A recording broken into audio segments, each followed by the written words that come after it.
mga panay ang kinilig sa tambalan ni Kim Chiu at Paolo Abilino sa pelikulang My Love Will Make You Disappear. Pati ang pamilya ng aktres aprobado si Paolo.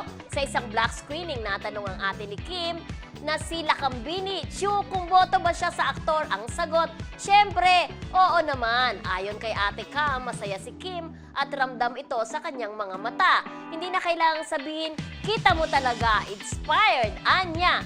Hinggil sa mga matitinding eksena ng dalawa, tanggap din ito ni Ate Cam na di lang daw dapat pa-cute lagi. G na rin sa mga mas mature roles. Sa ngayon, hinahayaan niyang si Kim ang mag-explore ng sariling desisyon at mukhang blooming naman. So nakikita nila, siyempre yung happiness, it radiates, di ba? Yung sa yung aura mo, nakikita nila masaya yung kanyang kapatid.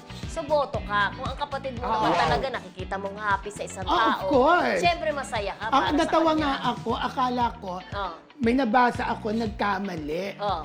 Cam Chiu. Oo. Kasi yung ate niya. Ate niya pala. Lakam yun, Oo, lakam. sila Cam. Pero alam mo, eto na, si Lakam daw pala, mabait siya sa mga press. Meron siyang grupo ng mga press na sinusuportahan niya. Wow. Pero syempre, through Kim Chiu, sana tayo din, Ate Lakam, supportahan mo rin kami. Kasi may grupo siya naman. At nagpa-black screening, si Ate Lakam, andun yung mga press na kaibigan niya. Bongga! Pero yun nga, at least boto siya kay Paolo na nakikita naman niya yung happiness ng kanyang kapatid kapag kasama si Paolo, di ba? Oo.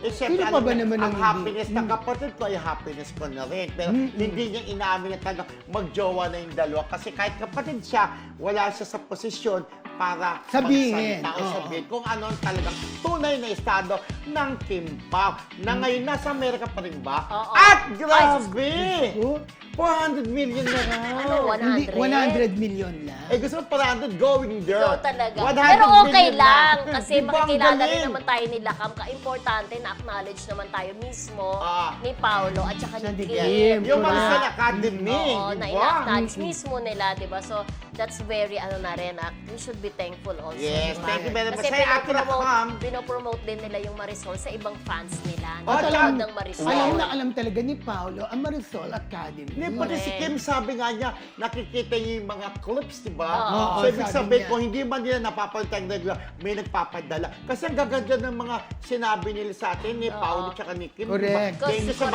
magagandang words na binibigay niyo sa atin namin, Oo. sa love team namin. Tsaka yung di ba? yung kinita ng pelikula na i-discuss nga natin yan kahapon, Oo di ba? Yung pala. details, Oo. no? Balikan nyo na lang. Oo, okay? na-discuss natin, Oo, di ba? kahapon. Kahapon. Yes!